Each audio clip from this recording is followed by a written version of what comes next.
जी अब रिकॉर्डिंग हो रही है, अब आप स्टार्ट करें जी। Assalamu alaikum class. My name is Laravahid. My roll number is 14813. My topic is generating business idea. Generating business ideas are divided into group sectors. Ma'am next slide कर दें। इन्हें दो पार्ट्स में डिवाइड किया गया है, where the ideas come from और second way to generate idea. First है where ideas come from. इसमें पहला पॉइंट है इसका पर्सनल इंटरेस्ट और हॉबी। हर इंसान की कोई ना कोई हॉबी होती है कि जिससे वो कोई आइडिया बनाता है और इस पे काम स्टार्ट कर देता है। इसका सेकंड पॉइंट है work experience, knowledge and skills. इसमें होता है कि कोई भी काम जिस पर हम एक्सपर्ट होते हैं तो हम उस पर ही काम स्टार्ट करते हैं। थर्ड है products and service currently available, both familiar and unfamiliar. इसमें है कि वर्किंग में जो हम सारी प्रोडक्ट्स यूज कर रहे होते हैं, कुछ से हम फेमिलियर होते हैं और कुछ से नहीं। जिससे हम फेमिलियर होते हैं हम उस पर काम स्टार्ट करते हैं। External environment, technological, social, cultural, economical, graphy, economics and legal political sectors. हम अपने कल्चर से बिजनेस बना रहे होते हैं। मैम नेक्स्ट स्लाइड कर दें। नेक्स्ट है वेज टू जनरेट आइडियाज। इसमें इसके चार इन्हें पार्ट कैरेक्टर्स में डिवाइड किया गया है। Environmental scanning, creativity and creative problem solving, brainstorming और फोकस ग्रुप्स। मैम नेक्स्ट, ये environmental scanning, the scanning of a large amount of information to detect emerging trends. Ma'am ये क्या इमर्जिंग ट्रेंड्स।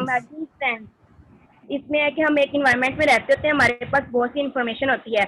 इन्वायरमेंट के related बहुत सी local sector से information मिलती है। जैसे कि हम लोग मतलब एग्जांपल में ले लेते हैं फेसबुक, इंस्टाग्राम या एड्स वगैरह। मैम नेक्स्ट स्लाइड कर दें।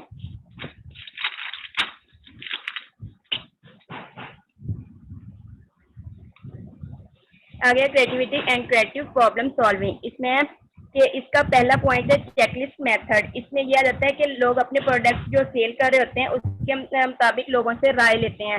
सेकंड पॉइंट है फ्री एसोसिएशन। इसमें आ जाता है कि एक प्रोडक्ट इसके साथ यूज होने वाली चीजें भी बनाते हैं। अगर हमने मोबाइल खरीदा है तो उसके साथ उसकी एक्सेसरीज जैसे कि मोबाइल के साथ बैक कवर, हैंड पीस, उसकी एक्सेसरीज होती हैं, उनकी साथ में जरूरत बहुत ज्यादा होती है। इसके साथ इसकी एक्सेसरीज को भी सेल आउट करता है और उसके साथ इसका बिजनेस चलाता है। नेक्स्ट है एट्रीब्यूट लिसनिंग। इसमें होता है कि एक एंटरप्रेन्योर है और किसी प्रोडक्ट को यूज कर रहा होता है कि उसके पास एक पॉजिटिव और नेगेटिव फैक्ट दे सकते हैं। मतलब अगर इसके पास पॉजिटिव कैरेक्टरिस्टिक्स है तो उसे इम्प्रूव करे, अगर उसके पास नेगेटिव ज्यादा है तो उसमें वो मोटिवेशन की कोशिश करता है, जैसे कि उसके स्ट्रक्चर को चेंज करने की कोशिश करता है। Ma'am next slide. नेक्स्ट है ब्रेनस्टॉर्मिंग। ब्रेनस्टॉर्मिंग में ये होता है कि एक ग्रुप बना दिया जाता है, उन्हें कोई प्रोडक्ट दे दी जाती है कि उन्हें कोई आइडिया दिया जाता है कि उन्हें कहा जाता है कि इस प्रोडक्ट के अंदर मोटिवेट करें या फिर इसमें चेंजिंग करें या फिर इसमें ना न्यू आइडिया बना दिया जाए। उन्हें काफी डिफरेंट तरीके से काफी डिफरेंट आइडिया दे दिए जाते हैं कि इसे मतलब इनमें इनको सबको देख के एक न्यू आइडिया वो तैयार करें। और इसमें ये ब्रेनस्टॉर्मिंग में ये भी होता है कि एक ग्रुप बना दिया जाता है, उसमें एक ग्रुप लीडर होता है और बाकी उसमें वो ग्रुप मेंबर्स होते हैं। और ma'am last next slide. Focus group में यह होता है कि हमारे पास एक प्रोडक्ट होता है, वो स्ट्रक्चर प्रोडक्ट है जिसकी सेटिंग की होती है। प्रपोज करते हैं कि उसके अंदर लीगल और अनलीगल इफेक्ट्स होते हैं, इफेक्ट्स बनाते हैं। मतलब जैसे जो प्रोडक्ट बनी होती है उसके दोबारा से सर्चिंग करते हैं या फिर आइडिया प्रेजेंट करते हैं। Thank you ma'am. Thank you बेटा, थैंक यू गुलारैब। हाँ जी नेक्स्ट किसकी है? मैम सानिया। स्टार्ट करें। Assalamualaikum class, my name is Sania. I will discuss about generating business ideas. Generating means something creating. Generating business ideas मतलब एक formal और structured environment में एक एंटरप्रेन्योर कहाँ से बिजनेस स्टार्ट करेगा और किधर से अपनी डायरेक्शन लेगा. Generating business idea divided into two sectors. Number one is where ideas come from, and number two is ways to generate ideas. सबसे पहले number one is ways to where ideas come from. It is unstructured and unformal technique. इसमें सबसे first point हमारे पास है personal interest और hobbies. Interest is the best option to start your own business. According to our interest or hobbies, we can run our business. As like cake bake करना. जैसे कुछ लोगों का कुकिंग में बहुत ज़्यादा इंटरेस्ट होता है, वो लोग इस तरफ अपना बिजनेस लेकर जा सकते हैं, जैसे अपना कोई रेस्टोरेंट बना सकते हैं. ठीक है. Second one is work experience, knowledge and skills. जैसे हम बहुत सी स्किल हम अपनी स्किल्स की बेस पे भी अपना बिजनेस स्टार्ट कर सकते हैं. जैसे हम बहुत सी स्किल सीख रहे हैं और हमने सीखी भी हैं, तो हम इसका बिजनेस अपने फ्यूचर में कर सकते हैं. जैसे हम लोगों ने रग मेकिंग, वॉल हैंगिंग और आर्ट की बहुत सी स्किल सीखी हैं, हम फ्यूचर में इसका बिजनेस स्टार्ट कर सकते हैं. And number three is product and services currently available, both familiar and unfamiliar. जैसे हम अपने वर्किंग एरिया में बहुत से प्रोडक्ट यूज कर रहे होते हैं, और एज अ बी एक्सपीरियंस हम उसे यूज करते हुए हम देखते हैं कि अगर ये प्रोडक्ट ऐसे होता तो ये ज्यादा सूटेबल होता. हम उसके फीचर्स और कैरेक्टरिस्टिक्स को और ज्यादा बेहतर बनाते हैं और ज्यादा बेहतर बनाने की कोशिश करते हैं. And next one is external environment. इसमें technological, societal, culture, demographic, economic and legal political sector आते हैं. जैसे कि फोक हमारा कल्चर है. हम अपने कल्चर में कुछ चीजें देखते हैं कि पहले वक्त में वो कैसी थी, उन्हीं की कैरेक्टरिस्टिक को और मॉडिफाई करके हम न्यू आइडिया जनरेट करते हैं. डेमोग्राफिक फैक्टर्स में जैसे सोशल, जेंडर के लिहाज से, सोशल इकोनॉमिक लेवल के लिहाज से, अपनी कंट्री की इकोनॉमिक सिचुएशन के लिहाज से हम आइडिया जनरेट कर सकते हैं. Ma'am, next slide, please. Sania, I have a question, beta. How you can generate Yes, ma'am. idea according to economic and legal political sectors? Ma'am, Give me some example of economic and legal political sectors. Ma'am जैसे political sectors में आजकल हम news में देख रहे हैं कि बहुत से मतलब इश्यूज आ रहे हैं, तो उसको हम लिस्ट आउट करके हम उससे आइडिया जनरेट कर सकते हैं. फॉर एग्जांपल सबसे बड़ा तो हमारा टीवी जो कमर्शियल है, हम उसमें देखते हैं कि जैसे पॉलिटिकल सेक्टर्स में मैम जो मतलब न्यू कमर्शियल आ रहे हैं हमारे प्रोडक्ट्स, जैसे सनसिल्क शैम्पू है मैम, तो नहीं वो पॉलिटिकल तो नहीं है, वो पॉलिटिकल तो नहीं है, वो लीगल एंड पॉलिटिकल सेक्टर्स में नहीं. पॉलिटिकल लीगल सेक्टर से आप कैसे एग्जांपल लेते हैं? इसमें क्या चीजें आएंगी लीगल और पॉलिटिकल सेक्टर में? मैम लीगल और पॉलिटिकल में जैसे पॉलिटिशियंस के इश्यूज होते हैं. नहीं, आप कहाँ जा रही हैं? आप यहाँ एनवायरनमेंट की बात कर रही हैं, आप इश्यूज पे लेकर चली गई हैं. Okay next. यानी कि मैं यही चीज देखना चाह रही थी ना, मैं यही चीज तो आपको कह रही हूँ कि प्लीज डू वर्क. मैं कह रही हूँ ना आप लोगों को, तो मैं इसीलिए कह रही हूँ. यस मैम मैंने किया है वर्क. ये आप मुझे एग्जांपल बता दें लीगल पॉलिटिकल सेक्टर्स की कि यहाँ से कैसे बिजनेस आइडिया, एक आइडिया बता दें, तो मैं आपको अगली स्लाइड पे आपको कह देती हूँ. पढ़ा नहीं है ना, वर्कआउट नहीं किया. मैम डेमोग्राफिक फैक्टर्स पे किया और इसके कल्चर पे, सोसाइटल, टेक्नोलॉजीज पे किया है वर्क. इसी पे नहीं किया जो मैंने पूछ लिया. यस मैम बस इसी पे नहीं किया मैम, कुछ और क्वेश्चन पूछे. चलिए नेक्स्ट बताएं. नेक्स्ट हमारे पास है वे टू जनरेट आइडियाज. हमारे पास नेक्स्ट कुछ ऐसे वेज और ऐसी डायरेक्शंस हैं जिससे हमें बहुत सी इंफॉर्मेशन मिलती है, जिससे हम अपना आइडिया जनरेट कर सकते हैं. इसमें सबसे पहले number one is environmental scanning. and number 2 is creativity and creative problem solving, and number 3 is brainstorming, and number 4 is focus group. And next slide, please. My first number 1 is environmental scanning. This screening of large amount of information to detect emerging trends. हम अपनी environment में रहते हुए बहुत से local sectors देखते हैं जिसमें हमें बहुत ही इंफॉर्मेशन मिलती है, जैसे टीवी कमर्शियल्स, पब्लिकेशन, ट्रेड वगैरह।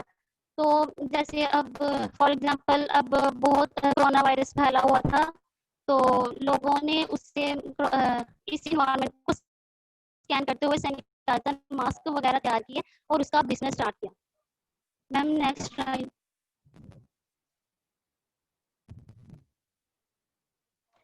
Next is point is creativity and creative problem solving.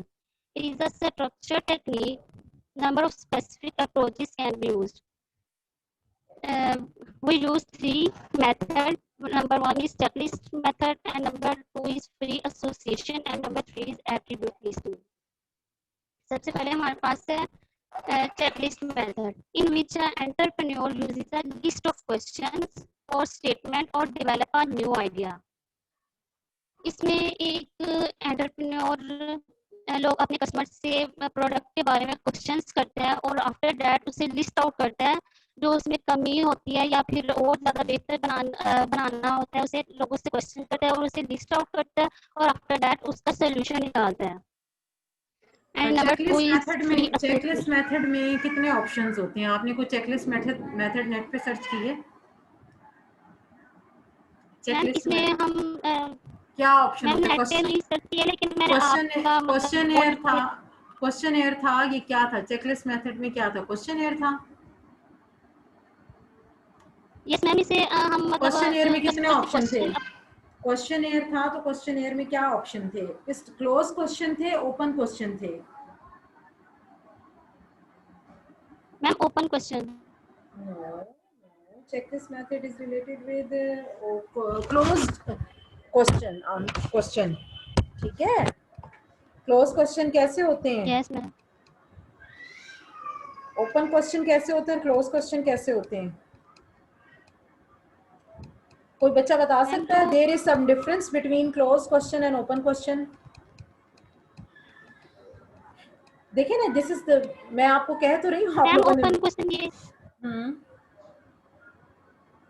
Ma'am जैसे क्लोज क्वेश्चन का मतलब ये कि हम स्पेशल उसी एक से मतलब क्वेश्चन करके अपने नो भी नहीं। कोई बच्चा बताएगा क्लोज क्वेश्चन और ओपन क्वेश्चन में क्या डिफरेंस है? Close questionnaire and open questionnaire में क्या डिफरेंस है? चेकलिस्ट मेथड जो है वो आपका क्लोज क्वेश्चनेयर मेथड है। चेकलिस्ट का क्या मतलब है? आपको ऑप्शंस दिए जाते हैं, मल्टीपल चॉइस दिए जाती है, उसमें आपको ऑप्शन दिए जाते हैं, इसको आप कहते हो close method, close questionnaire method, जिसमें आपको ऑप्शंस दिए जाते हैं। ओपन में क्या होता है? यू आर ओपन, आप जो भी उसमें लिखना चाहें आप लिख सकते हैं। क्लोज में आपके बिहेवियर को उन्होंने क्लोज कर दिया था कि आपने हाँ यस नो में जवाब देना है, या ये ऑप्शन हमने आपको दिए, इनमें से किसी एक को टिक करना है, अपनी मर्जी नहीं करनी।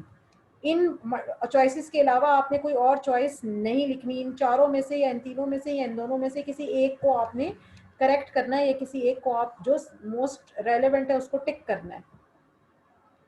तो चेकलिस्ट मेथड में क्या होता है? चेकलिस्ट मेथड में आपको ऑप्शंस दिए जाते हैं, आपको बताया जाता है कि एक चेकलिस्ट है। चेकलिस्ट का क्या मतलब है? एक लिस्ट दी गई है, तो लिस्ट दी गई है तो क्या है? वो ओपन क्वेश्चन है, वो क्वेश्चनियर है। क्लोज चेक लिस्ट दी हुई है, ऑप्शंस दिए हुए हैं, तो ऑप्शंस आपको क्लोज क्वेश्चनियर में दिए जाते हैं। तो checklist is a close questionnaire. और चेकलिस्ट में कौन से ऑप्शन होते हैं? इसमें कौन से होंगे? अगर आपने कोई नेट पे सर्च किया है चेकलिस्ट मेथड, तो आपको उसको पता होना चाहिए कि वो क्या है। इसका मतलब आपने नहीं चेक किया।